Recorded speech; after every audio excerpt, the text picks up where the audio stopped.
Subscribe ಆಗಿ bell ಬಟನ್ನನ್ನು ತಪ್ಪದೆ press ಮಾಡಿ.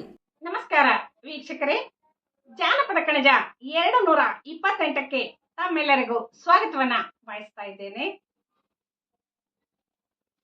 ಶಿವ ಶಿವ ಎಂದಾರೆ ಸಿಡಿಲೆಲ್ಲ ಬಯಲಾಗಿ, ಶಿವ ಶಿವ ಎಂದಾರೆ ಸಿಡಿಲೆಲ್ಲ ಬಯಲಾಗಿ, ಕಲ್ಲು ಬಂದರೆಗೆ ಕಡೆಗಾಗಿ, ಕಲ್ಲು ಬಂದರೆಗೆ ಕಡೆಗಾಗಿ ಏಲೆ ಮನವಿ, ಶಿವನೆಂಬ ಶಬುದ ಬಿಡಬೇಡ.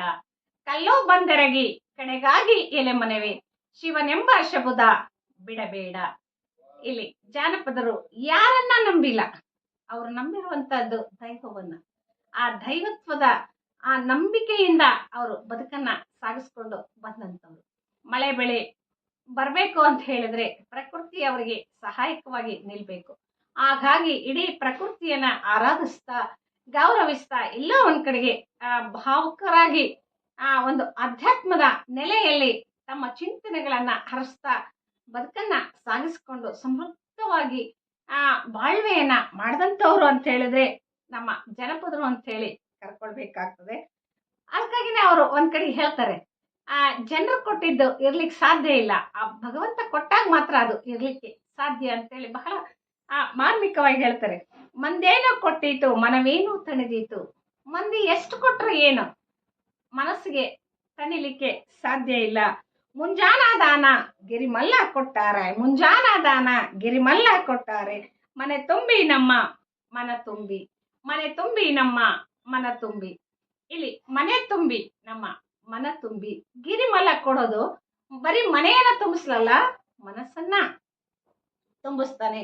ಮಂದಿ ಕೊಟ್ರೆ ಎಷ್ಟು ಮಟ್ಟಿಗೆ ಕೊಡಬಹುದು. ಒಂದ್ ಪಕ್ಷ ಮಂದಿ ಕೊಟ್ರು ಅಂತ ಹೇಳಿದ್ರೆ ಅದು ಲೌಕಿಕ ಕೊಡುವಿಕೆ. ಆ ಲೌಕಿಕವಾಗಿ ಕೊಟ್ಟಾಗ ಎಲ್ಲ ಒಂದ್ ಕಡೆಗೆ ನಾನ್ ಕೊಟ್ಟೆ, ನನ್ನಿಂದ ಸ್ಥಿತಿವಂತರಾದ್ರು, ನನ್ನಿಂದ ಇವ್ರ ಜೀವನ ನಡೆಸ್ತಾ ಇದ್ದಾರೆ ಅನ್ನುವ ಎಲ್ಲ ಒಂದ್ ಕಡೆಗೆ ಹಂಗಿಸ್ತಕ್ಕಂತಹದ್ದು ಒಂಥರ ಕೀಳಿರ್ಮೆಯನ್ನ ಅನುಭವಿಸ್ತಕ್ಕಂಥದ್ದು ಆಗ್ತದೆ. ಮಂದಿ ಕೊಟ್ಟಿರುವಂತಹದ್ದು ಅದು ಕೊನೆಯವರೆಗೂ ಇರ್ಲಿಕ್ಕೆ ಸಾಧ್ಯ ಇಲ್ಲ. ಮನ ತುಂಬಿ ನಮ್ಮ ಮನೆ ತುಂಬಿ, ಗಿರಿಮಲ್ಲ ಕೊಟ್ಟಾಗ ಮನೇನು ತುಂಬುತ್ತದೆ, ಮನನು ತುಂಬುತ್ತದೆ. ಮೊದಲನೇದಾಗಿ ಮನೆ ತುಂಬಬೇಕು, ಎರಡನೇದಾಗಿ ಮನ ತುಂಬಬೇಕು. ಮಂದಿ ಕೊಟ್ಟಿದ್ದು ಮನೆ ತುಂಬಬಹುದು ಹೊರತು ಎಲ್ಲ ಒಂದ್ ಕಡೆಗೆ ಅದನ್ನ ನಾನು ಪಡೆದೆ, ಬೇರೆಯವರಿಂದ ನಾನು ಪಡ್ಕೊಂಡಿದ್ದೀನಿ ಅಂತಕ್ಕಂತಹ ಕೀಳಿರಿಮೆ ನನಗೆ ಇರ್ತದೆ. ಕೊಟ್ಟಂತವನಿಗೆ ಅಹಮಿಕೆ ಇರ್ತದೆ. ಆ ಕೀಳಿರಿಮೆ ಅಹಮಿಕೆಗಳು ಹೋಗ್ಬೇಕು ಅಂದಾಗ ಆ ಪರಮಾತ್ಮ ಮಳೆ ಬೆಳೆಯನ್ನ ಚೆನ್ನಾಗಿ ನಡೆಸ್ಕೊಡ್ಬೇಕು. ನಮ್ಗೆ ಬೆಳೆ ಚೆನ್ನಾಗಿ ಬಂದಾಗ ನಾವು ಆತ್ಮಸ್ಥೈರ್ಯದಿಂದ ಇರಬಹುದು. ಆಗ ಮನೆ ತುಂಬೋದ್ರ ಜೊತೆಗೆ ಮನಸ್ಸು ತುಂಬುತ್ತದೆ. ಅಲೌಕಿಕ ಪ್ರಜ್ಞೆ ಎಲ್ಲ ಒಂದ್ ಕಡೆಗೆ ಬಹಳ ಸೂಕ್ಷ್ಮವಾದ ಒಂದು ಅಲೌಕಿಕ ಪ್ರಜ್ಞೆ ಜನಪದರ ಮನಸ್ಸಲ್ಲಿ ಇತ್ತು. ಸ್ವಾಭಿಮಾನಿಗಳಾಗಿದ್ರು. ಹಾಗಾಗಿ ದೇವರು ಕೊಡಬೇಕು, ನಾವು ಉಣಬೇಕು, ದೇವರು ಕೊಡಬೇಕು, ನಾವು ದೊಡ್ಡವರಾಗ್ಬೇಕು, ಹುಟ್ಟಿಸಿದ ದೇವರು ಹುಲ್ಲು ಮೇಯಿಸೋದಿಲ್ಲ. ಇವೆಲ್ಲ ಮಾತುಗಳು ಸಹ ಆತ್ಮಸ್ಥೈರ್ಯದ ಸ್ವಾಭಿಮಾನದ ಕಿಚ್ಚನ್ನ ಕೊಡ್ತಕ್ಕಂಥವು. ಮಾದೇವ ಕೊಟ್ರೆ ಮನೆ ತುಂಬಾ, ಮೂದೇವಿ ಕೊಟ್ರೆ ಮೂಲೆಗಿಲ್ಲ ಅಂದ್ರೆ ಮನುಷ್ಯರು ಕೊಟ್ಟಿದ್ದು ಹಂಗಿಸಿ ಕೊಟ್ಟಾಗ ಅದು ಎಷ್ಟು ಕೊಟ್ಟರು ಸಹ ಸಾರ್ಥಕ ಆಗಲ್ಲ. ಪಾವ ಕೊಟ್ಟಿದ್ದು ಮನೆ ತನಕ, ಶಿವ ಕೊಟ್ಟಿದ್ದು ಸಾಯೋ ತನಕ, ಹಾಗೇನೆ ಜನ ಕೊಟ್ಟಿದ್ದು ಮನೆ ತನಕ, ದೇವರು ಕೊಟ್ಟಿದ್ದು ಕೊನೆ ತನಕ. ಇವೆಲ್ಲ ಮಾತುಗಳು ಜನಪದರ ಒಂದು ಆಡುಮಾತುಗಳಾಗಿ ಯಾಕೆ ಬಂದವು ಅಂದ್ರೆ ಅದು ಎಲ್ಲ ಒಂದ್ ಕಡೆ ಸ್ವಾಭಿಮಾನ ಇತ್ತು ಅವರಿಗೆ. ಯಾರಿಂದನೂ ನಾವು ಪಡಿಬಾರ್ದು ಅಂದ್ರೆ ಅವರ ರಟ್ಟೆಯಲ್ಲಿ ಶಕ್ತಿ ಇತ್ತು.